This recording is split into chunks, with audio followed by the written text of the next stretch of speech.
내용이죠. 자, 그러면서 그 상담한 기록을 기록했는데 거기는 아주 재미있는 내용이 기록되어 있습니다. 자, 거기 이런 말이 나옵니다. 우리는 강철이나 콘크리트 벽은 없었지만 정신적인 독방에 갇혀 있었다. 그리고 그곳은 완전히 고립된 상태였다라고 말합니다. 자, 포로들 사이에는 자포자기하는 그런 극단적 절망이 넘쳐 흘렀는데요. 자, 이것을 병으로 그분은 명명했습니다. 자, 이 병에 걸린 포로들은요, 담요를 머리에 뒤집어 쓴 채 막사 구석에 홀로 쭈그리고 앉아서 이틀도 못 넘기고 죽었다는 거예요. 여러분 신기하지 않습니까? 뭐 그들이 고문으로 죽고 그런 것이 아니라 그들이 그 병에 걸리면 이틀을 넘기지 못해서 극단적 선택을 하게 된다는 겁니다. 이 병은 후에 미라스무스, 즉 자포자기병이라고 명명됩니다. 자, 이 병을 해서 일종의 정신병이라고 얘기를 하는데요.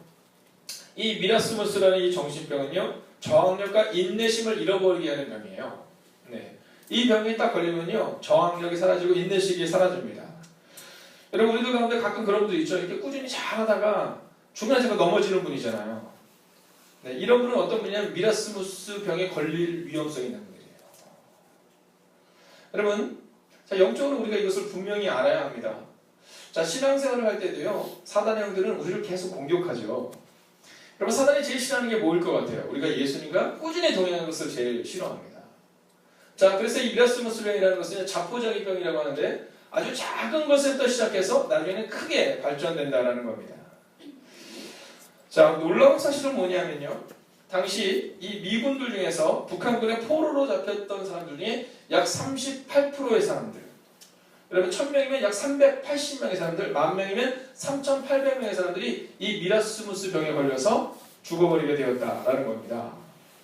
여러분, 이 사망의 원인을 조사하면서요, 이 메이어 박사는 굉장히 큰 충격을 받았다고 합니다. 여러분, 총으로 죽은 것도 아니고요, 또 그들을 막 공격해서 이런 것이 아니라 이 미라스무스 병이라는 병으로 인해서 38%의 사람들이 그때 미군 포로들이 죽어갔다는 겁니다. 자, 근데 이 병을 전염시키기 위해서 북한군은 어떻게 했냐면 이렇게 했다고 합니다.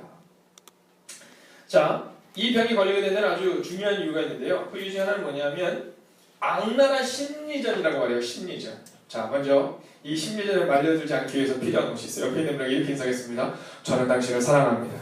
저는 정말 사랑합니다. 자, 여러분 아주 중요한 얘기입니다. 얼마 전에 저희 교회에 오셨던 이 성도님 한 분이 그런 말씀하셨어요. 목사님 여기 너무 좋대요. 그래서 왜 행복이 그렇게 좋으냐 그랬더니 이분이 뭐냐면 어떤 데는 모이면 말이 너무 많은데 여기는 참 사랑이 많은 것 같다라는 거예요. 행복이 넘치는 것 같다라는 거예요. 자, 여러분 교회를 망하게 하는 것도 바로 이 미라스무스 병입니다. 여러분 목회자에게도 이 미라스무스 병에 걸린 목회자들이 있다는 거 아세요? 저를 위해서 기도해 주십시오. 여러분, 사실 목회자가 교회를 떠난다, 이것은요 바로 이 미라스무스 병에 걸린 것과 같습니다. 여러분, 한국 교회에 많은 목회자들이 교회를 떠나죠. 네, 뭐 하나님께서 우리 가운데 허락하셔서 새로운 사역지로 간다기보다는 포기하고 떠나는 경우가 참 많습니다. 여러분, 그 이유가 뭐냐면요, 이 자포자기병에 걸리기 때문인데, 이 북한군이 이 자포자기병을 그들에게 이렇게 널리 퍼지게 해서 어떻게 했느냐 하면, 자, 북한군이 규칙을 위반하면 그 규칙을 위반한 동료를 밀고 할 때마다 보상을 줬다고 합니다. 자, 어떤 보상이었냐면요, 예를 들어서 이런 거죠. 우리 실랑이가 딱 보니까 주애가 교회에 늦게 왔단 말이에요. 네, 그걸 밀고를 하는 거예요, 전도사님께. 네, 그럼 전도사님이 뭘 주냐면 담배를 주는 겁니다. 네. 네, 그 당시 포로들에게 있어서 담배는 굉장히 중요한 거니까요. 뭐 실한이를 주면 담배는 아니고 실한한테 뭐가 좋을까요? 뭐 아이폰? 네, 생각만 해도. 네, 자, 폰을 주는 거예요. 자, 그리고 나서는 어떻게 하냐면 밀고를 부추긴 다음에 규칙을 위반한 자에게 아무런 처벌을 하지 않는 겁니다. 자, 규칙을 위반했는데 밀고를 했는데 그 규칙 위반자를 처벌하지 않는 거예요. 그러면 사람들이 어떻게 생각하냐면 이 규칙 위반자가 북한에 포섭된 첩차인 것처럼 의식받게 된다는 겁니다. 또 동료들에게 자아 비판을 통해 자신이 했던 나쁜 짓을 고백하겠습니다. 이런 식으로요, 서로가 서로를 믿지 못하게 되는 겁니다. 신뢰감, 존중감이 사라지는 겁니다. 그러다 보니까 희망과 긍정적인 마음을 잃어버리게 되고 결국 포로 수용소는요, 미라스무스 병이 창궐한 지옥이 되어버렸다는 거예요.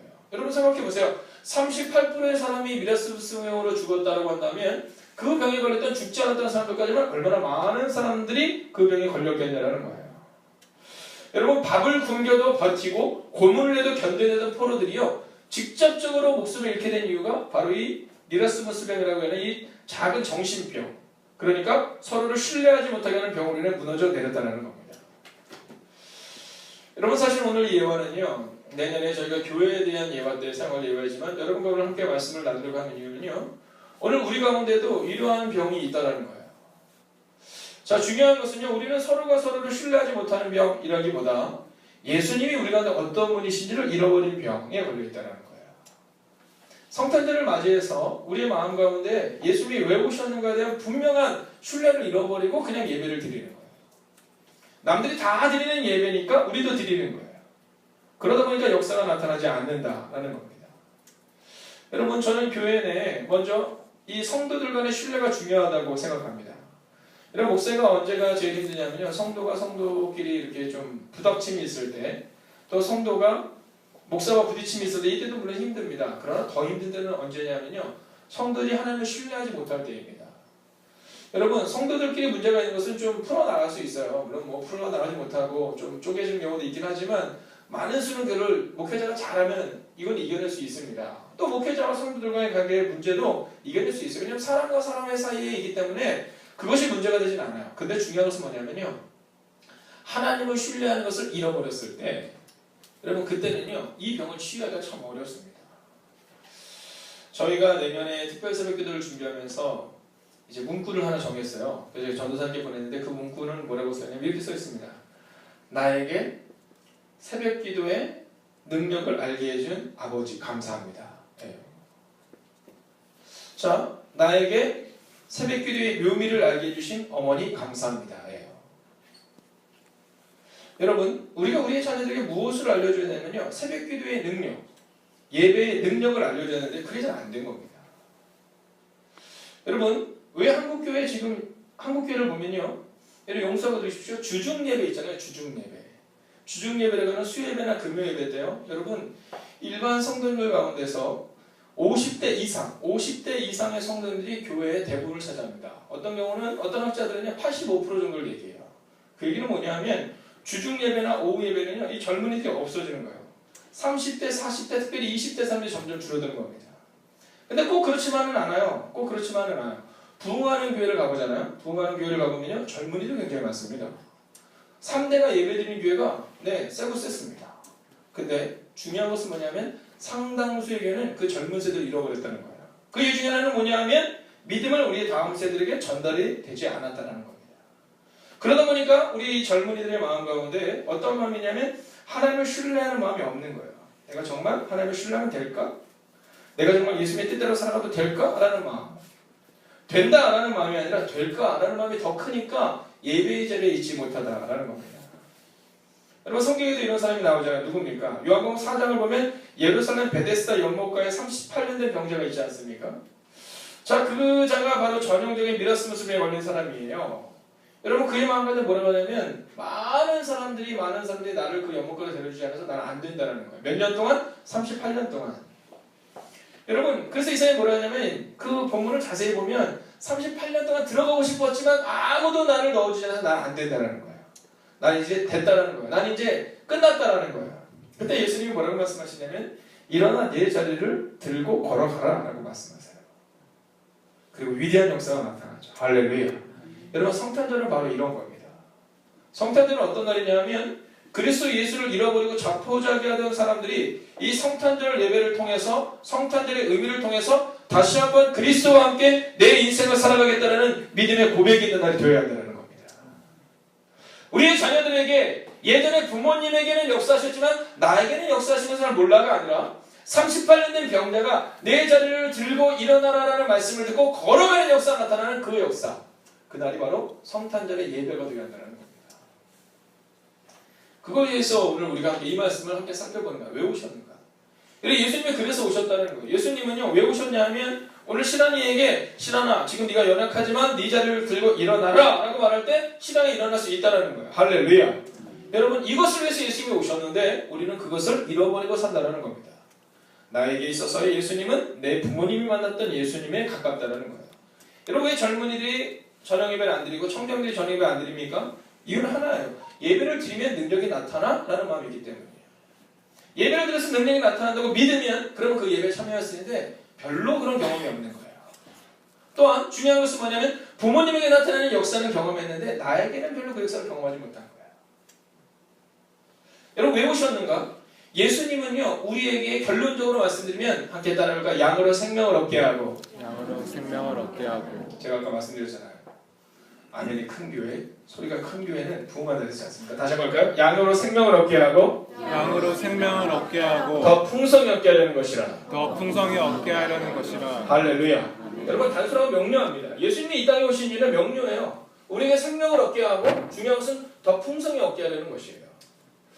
여러분 제가 꿈꾸는 것이 뭐냐 하면 이승훈 장로님, 박영복 장로님, 우리 김영 장로님의 가문이 있는데 이 가문들이 장로님의 가문보다 그 다음의 세대가 더 위대한 세대가 되는 것이 제가 꾸는 꿈이에요.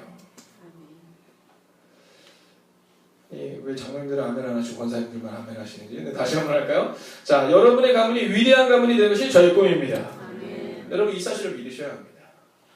여러분 한국교회의 문제는 뭐냐 하면 지금보다 30년 전보다 분명히 퇴보하고 있다는데 다 저쪽으로 동의한다는 거예요. 여러분 제가 한 2달 전쯤이었던 걸 생각하는데요. 위대한 가문에 대해서 이렇게 설교를 하면서 한 가문을 소개해드렸는데 그 가문에 지금 100여 년이 훨씬 넘는데도 불구하고 이 가정에 있는 재물이 점점 더 많아지는 거예요. 여러분 우리 표현을 하면 지금 한 1000억쯤 가지고 있었는데 한 100년 전에 1000억쯤 가지고 있었는데 지금은 1조를 가지고 있는 거예요.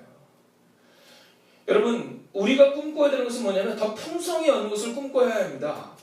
여러분 우리 때 새벽 기도를 드렸잖아요. 그러면 우리의 자녀들은 새벽 기도 전에 10분 전에 나와서 기도하는 것을 우리가 꿈꿔야 되는데 그게 잘 안 된다는 겁니다. 자, 청년들도 마찬가지예요. 2015년에 여러분에게 새벽 기도가 회복된 은혜가 있었다면 내년은 새벽 기도를 넘어서서 더 위대한 삶을 꿈꿔야 한다는 거예요. 성경은 예수님이 우리 가운데 오셨던 이유는요. 생명을 얻게 하는 것으로 끝나는 것이 아니라 더 풍성히 얻게 하는 것이라 이게 꿈이라는 거예요. 만약에 청년들의 꿈 가운데 소망 가운데 내가 작년보다 올해가 더 나쁘다. 그러면요. 예수님이 내 삶과 함께 하시지 않은 거예요. 여러분 재물은 좀 뒤로 밀려날 수 있어요. 돈은 많이 벌 때도 있고 적게 벌 때도 있어요. 그러나 만약에 지금 나의 믿음 생활이 조금 더 하나님께로 가까이 나가고 있다. 조금 더 성장하고 있다. 그러면요. 우리의 미래는 성장의 미래로 갈 수 있는 겁니다. 근데 지금 우리의 삶 가운데 작년보다 퇴보하는 믿음을 가지고 있다. 그러면요. 우리의 삶은 생각할 필요도 없는 겁니다. 여러분 오늘 말씀을 여러분이 주목해서 보셔야 합니다. 단순하고 명료합니다. 내가 온 것은 양으로 생명을 얻게 하고 더 풍성히 얻게 하는 것이다. 여러분 이것은 샤머니즘적인 믿음이 아니에요. 우리 시란이 주애가 이제 기말고사를 앞두고 있거든요. 자, 전사님은 꿈꾸는 게 뭐예요? 시란이가 이제 성적이 많이 올랐다면서요. 네. 자, 꿈꾸는 게 뭐예요? 더 오르는. 더 오르는 거예요? 더 오를 것 같아요? 네. 주애는 어때요? 주애를 향한 꿈은 뭐예요? 주에도. 주애는 뭐 대충 해도 돼요? 네. 주에도. 네, 더. 네. 네. 여러분, 전도사님의 꿈은 명료해요. 뭐냐면 이 아이디어 더 잘 되는 거거든요. 그 하나님의 꿈은 뭘까요? 하나님의 꿈도 마찬가지예요. 청년들 향한 하나님의 꿈은 뭘까요? 하물며 전도사님도, 사람인 전도사님도 더 풍성한 삶을 살기를 원하는데 하나님은 어떻게 했느냐라는 거예요. 여러분, 이 분명한 신뢰를 가지고 있다면 예수님이 오신 이유를 분명히 알고 있으면 성탄절이 기대되는 겁니다. 예배가 기대되고 그리고 우리가 기도가 기대되는 거예요. 우리가 부르는 찬양 중에 하나가 가사가 뭐냐면 내가 기대하는 것보다 내가 생각하는 것보다 함께 따라가 더 풍성히. 할렐루야. 여러분 이게 찬양이잖아요. 여러분 그 찬양을 볼 때 여러분은 어떠한 고백을 하냐라는 겁니다. 여러분 그런데 우리가 읽었던 이 요한복음 10장 10절 이전에 보면 아주 재밌는 표현이 나오는데 뭐냐면 성경에는요. 목자와 비슷한 도둑이 있다라고 말해요. 목자와 비슷한 도둑이 있다. 혹은 강도라고도 말하죠. 자, 여러분 그런데 뭐라고 말하냐면 이 도둑의 음성은 양들이 반응하지 않는다라는 거예요. 양들은 누구의 음성에 반응한다? 목자의 음성에 반응한다. 그리고 나는 목자다. 그리고 나는 양으로 생명을 얻게 하고 어떻게? 더 풍성히 얻게 할 것이다 라고 말해요. 그런데 중요한 것은 우리 가운데 예수 그리스도의 음성에 반응하기보다 세상의 소리에 반응하는 사람도 있다는 겁니다. 그러면 예수님을 따르면 더 풍성이 없게 한다고 말하는데 이 도둑을 따르면 어떻게 된다고요? 망하게 된다는 겁니다. 망하게 된다. 여러분, 우리가 읽었던 요한복음에 보면 목자와 양의 관계에서 나타나는 특징이 나옵니다. 그 중에 첫 번째 특징이 뭐냐면 양들은 목자의 음성을 알아듣는다라는 거예요. 양들은 목자의 음성을 알아듣는다. 나는 내 양을 알고 내 양도 나를 안다라는 거예요. 자, 여러분 여기서 중요한 것이 있습니다. 여러분은 예수님의 음성을 지금 듣고 계십니까? 여러분은 지금 성령의 음성을 듣고 계십니까? 목자인 예수님이 내 양을 알지만 더 중요한 것은 내 양도 나를 안다라고 말해요. 여기서 중요한 것은 우리가 예수님의 양이 아닐 수도 있다는 겁니다.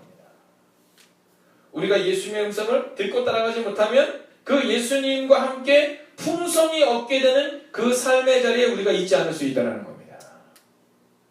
두 번째 특징은 뭐냐면요. 양은 목자의 인도함을 받는다는 겁니다. 여러분 지금 예수님의 인도함을 받고 계십니까? 여러분 따라가고 계십니까? 여러분 저는 여러분에게 질문하고 싶습니다. 여러분은 어떤 일을 결정하든지 그 결정하기 전에 예수님은 어떻게 하실까? 예수님이 내게 무엇을 원하실까? 그것을 질문하고 결정하십니까? 아니면 내 뜻대로 결정하십니까? 성경은 뭐라고 말하냐면 양은 목자의 인도하심을 받고 인도하심을 양이 받을 때 그때 양이 풍성한 삶을 살게 된다라고 말하고 있습니다.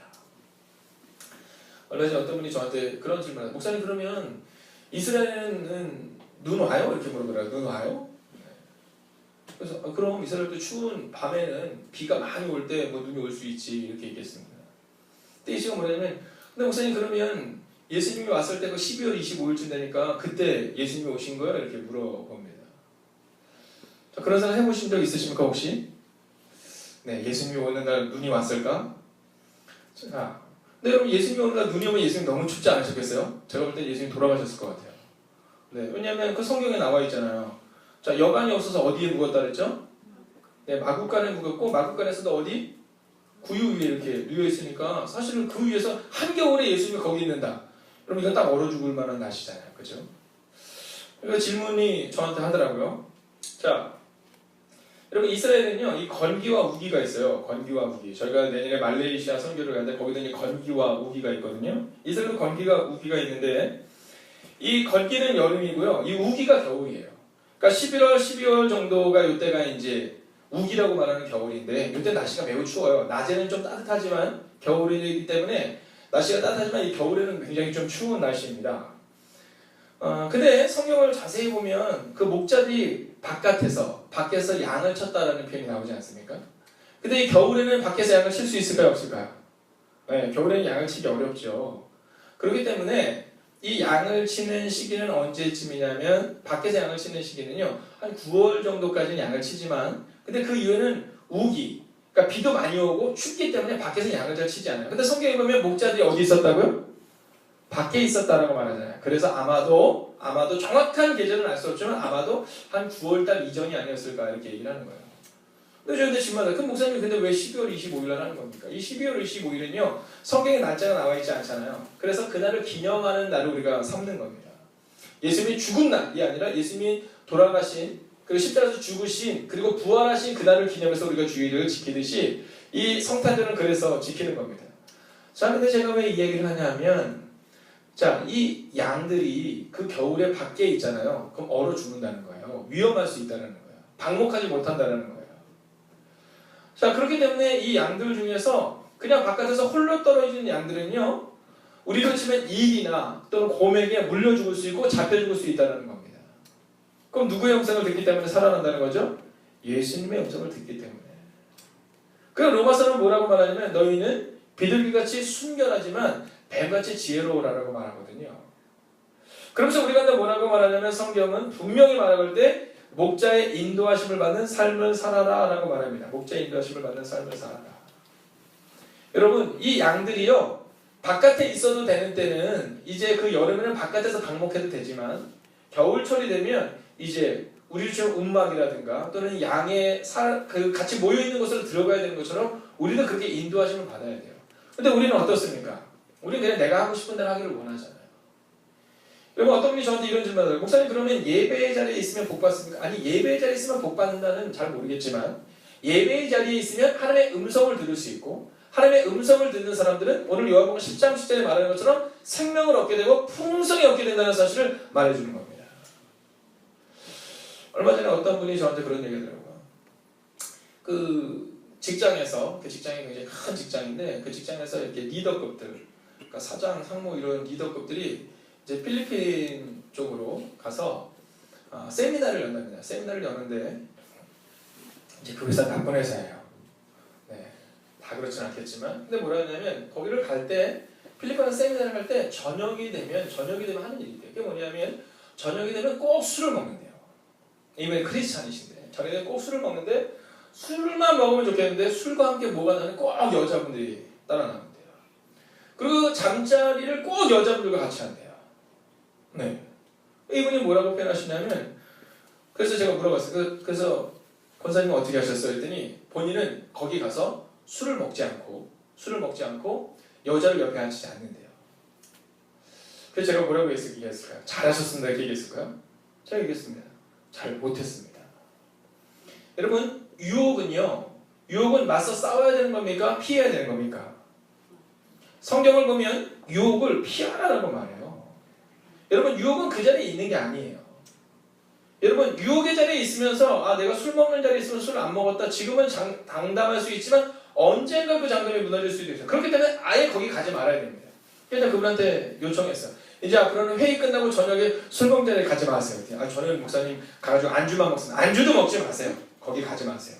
그 자리에 있으면 위험할 수 있어요. 라고 얘기했어요. 양은 목자의 인도하심을 받는다? 이게 바로 그 말씀인 겁니다. 여러분 예배의 자리에 있으면 이라는 표현은 뭐냐면요. 예수님의 인도하심을 받을 수 있는 겁니다. 그리고 예수님의 음성을 듣고 따라갈 수 있는 겁니다. 여러분 그런데 그 자리가 없을 때 세상의 소리를 따라가면 망할 수도 있다는 겁니다. 자, 이게 예수님이 오신 이유고요. 우리가 예수님을 따라야 하는 이유입니다. 여러분 다시 한번 결론을 말씀드릴까요? 한번 따라해볼까요? 생명을 얻고 풍성히 얻는다. 여러분 이 단순한 명료한 지식을 오늘 여러분들이 가슴에 품고 들어가는 은혜가 있기를 주의 이름으로 부탁드리겠습니다. 2016년을 기대할 때 2016년 어떤 한 해가 될까? 말할 필요도 없습니다. 예수님이 오시면 양으로 생명을 얻게 하고 풍성히 얻게 하신다는 이 단순한 메시지를 가지고 돌아가면 된다는 겁니다. 근데 우리는 성경의 메시지가 아니라 그냥 내가 생각하는 예수님을 기대하지만 예수님은 이것을 위해서 이 땅에 오셨다라고 말합니다.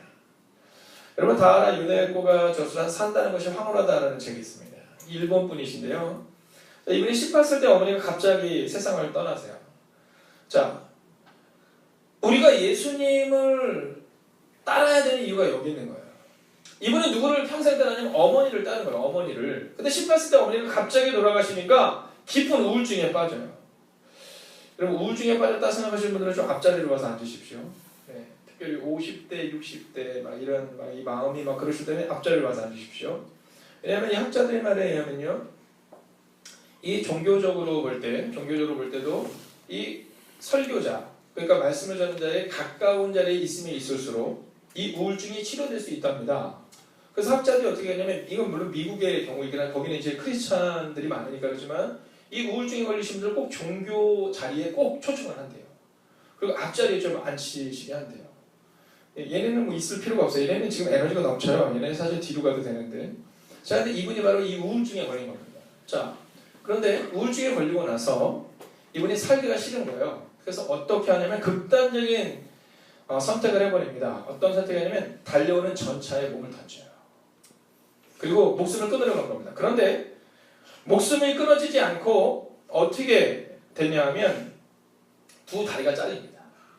그리고 한 팔을 잃어버리고요. 남은 한 팔에는 몇 개가 남냐면 세 손가락만이 남습니다. 여러분 몸이 온전할 때도 사실은 우울증에 걸려서 삶이 힘들었던 분인데 한 손이 남았고 세 손가락이 남았다. 여러분 이거는 뭐 상상할 수조차 없는 거죠. 근데 세 손가락이 남으니까 죽으려고 해도 죽기도 쉽지 않은 거예요. 이제 잘 움직이도 못하는 상황이 되는 겁니다. 근데 그때 이 사람에게 누가 찾아가냐면 한 신학생이 찾아갑니다. 신학생이 찾아서 예수님을 전합니다. 그러면서 끈질기가 뭐라고 말하냐면 예수님이 당신의 구세주가 되십니다. 예수님이 당신의 삶에 오시면 예수님이 당신에게 생명을 얻게 하고 더 풍성한 삶을 얻게 할 것입니다. 믿어지지가 않는 거예요. 나 지금 세 손가락밖에 없는 거예요. 그런데 그 끈질긴 전도에 어느 날 이분의 마음 가운데 그리스도 예수가 들어옵니다. 왜 오셨는가? 예수님이 들어오세요. 들어오시고 나니까 이분의 삶 가운데 변화가 나타나요. 어떤 변화냐면 풍성한 삶에 대한 소망이 생기기 시작한 겁니다. 지금까지 나의 문제 때문에 이제까지 내가 죽으려 했다면 이제는 예수님과 함께 나의 일생을 살아가고 나보다 어려운 사람들을 위해서 살아가겠다고 다짐합니다. 자, 그리고 인생을 모르는 게 이분이 누구랑 결혼을 하셨냐면 그녀를 전도한 그 전도사님이랑 결혼하셨다. 네.